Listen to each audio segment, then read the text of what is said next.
Act 2, Chapter 5. This is the world of Eliathada. In Eldar, it means Sublime Soul Garden, but it also means Prideful Wasteland. But it also means Dry Valley of Dreams. Vorks liked this. I can't remember why, but he did like it. And I didn't write down why, because I thought I'd remember. Mortarion is the one who is obsessed with names. And he claimed the planet, Eliathada, this emerald gem in space. That's why you're looking at a green circle with glowy spikes coming out of it in space. That's the planet. You're welcome. He never renamed it, and other people started calling it the Plague Planet. Probably the Thousand Suns, because they're dickheads. And that's a quote from Mortarion. Vorks is on a lander. I didn't know what a lander was, so I just got a plane. And I made it green. Going to the green planet amidst the void of violet vermilion. That's how they described space. I didn't draw that bit, I just made space purple. Sorry. Vorks also does not like the Thousand Suns. He cannot forgive the sins of Magnus's progeny. But he has affection for the Defenders of Terra, though. He also says that there are a few important planets. This is like a loading screen on his way down to the planet. He's just having some thoughts. Terra is obviously important. Mars, maybe second important, but not barbarous.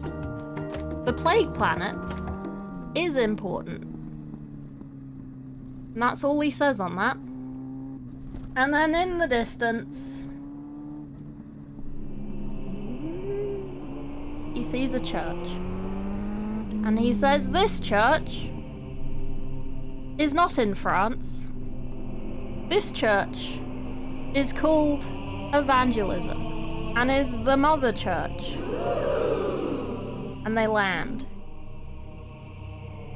They're landing. They have landed. They're in front of the church. And then this guy is here. And he's like, hey bud, welcome home. Now we get a little bit of juxtaposition for this guy. This is Silver Gristle, like it says on his little rags. And this stick that he is carrying is Wormwold, a staff of knotted wood, the last sliver of living matter taken from Barbarous, invested with all the spite and futility of the world. They don't know why he has this. He goes on, he used to be a battle bro, but then he took his armor off before it welded to him, and he went on many adventures to many random places, and no one knows where he went. But eventually he went to Barbarous at some point, and he found a stick. And then he was like, this is my stick now. And he called it Wormwold. He might have drawn a little face on it, we don't know. He is also known as Eater of the Neverborn, and I was gonna Google what the Neverborn is, because that can't just mean aborted fetuses or something. Like, what does that mean? What does Eater of the Neverborn mean? It just throws you at that, as if you know what that means. Demons? Oh, he eats demons. Oh, okay. Well, that makes sense. Not really, but it kind of makes sense, I guess. But yeah, he's like, welcome home, bud. Nice one. And then from the church, I didn't really understand how this happens, but he somehow finds himself on his way to his little house. And his little house is called Hope's Revenant. And he built it himself with slaves and population of people who would die building it. But it's his house, and he likes it there.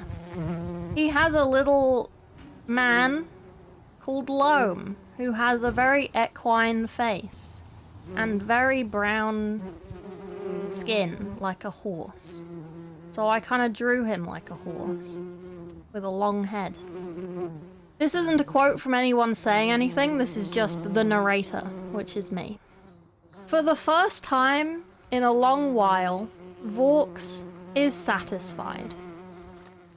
Occasionally he thinks of another life for himself, one confined to Hope's Revenant, where he remains closeted with the books of numerology and the gardens, free to contemplate the truth and explore its mysteries. The greatest of them, after all, has been indulging in it for 10,000 years. The greatest one being Mortarion, reading lots of books. He's very jealous of Mortarion. He thinks that... Hang on, Loam, you go away. He needs to fit through the door, so he needs to be like that big. Here you go. Boop-a-doop-a-doo. You can just... Yeah, you just... Okay. So he wants to just sort of chill out. And then as he comes up to the door, Loam is like, "Welcome, master." And Vaux says, "How's it going, bud?" And Loam says, "You should come home more.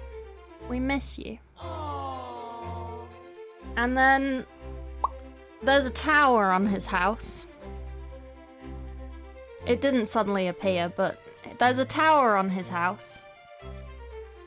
And he wants to go to the top of the tower, because that's where his office is. So, as with any normal person, he skittles up the side of the tower into his office. So this is his office. And he's having a grand old time. He's got bookcases. He's got more bookcases.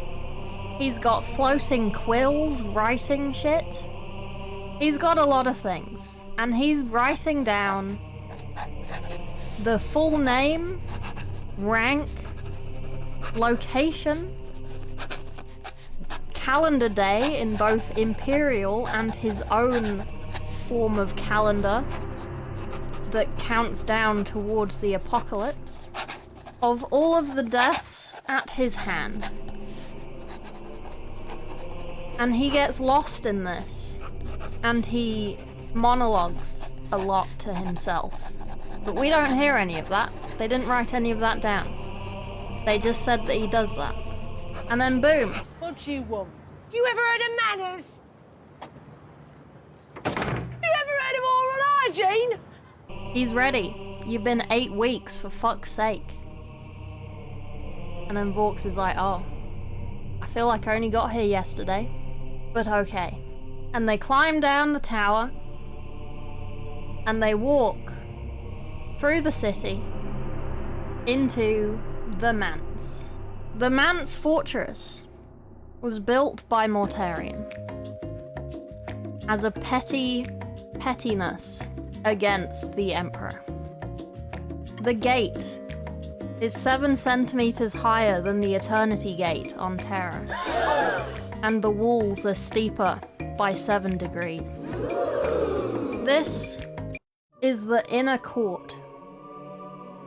The throne is high-beaked, fluted with and crowned with a raggedy pack of skulls. Vaux enters. Mortarion is on the throne. You're welcome.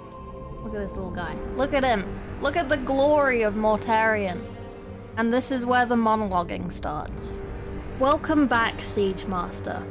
I did not foresee this." I should do a voice, shouldn't I? Hang on. "Welcome back, Siege Master. I did not foresee this. I did not foresee the galaxy cracking. I had a different future mapped. I believed my part in all this was over. My duties lay on another plane. The despoiler convinced me. He convinced all of us, one by one. Did I know, back then, that it would be Abaddon? Horus's angry whelp? I often wonder if I should have. They were so alike, those two. For a long time, I thought he was dead. And then I thought I'd killed him. When he dared come here. But we are always wrong about him. Ha. But the galaxy has cracked. I do not know if the despoiler intended that. And then Vork says, huh? And Mortarion continues. Ah. That has not happened yet for you. My brothers are stirring. The few surviving loyal sons will be found again. Abaddon can do what he wishes. I no longer care for terror. Gilliman will revive. Fuck. I'd have preferred another one. The lion, perhaps, whom I'd always quite admired. But one will do. Even the dull one. Vorks approaches and kneels before Mortarion, and Mortarion asks him to be at his side when the gate breaks. This is like before Act 1. This is prequel to chapter 1 to 4. And Vorks is like, of course I'll be by your side when it happens. And then Mortarion is like, nice, and then he sort of flutters away. And that's the end of chapter 5. Thank you. Like and subscribe.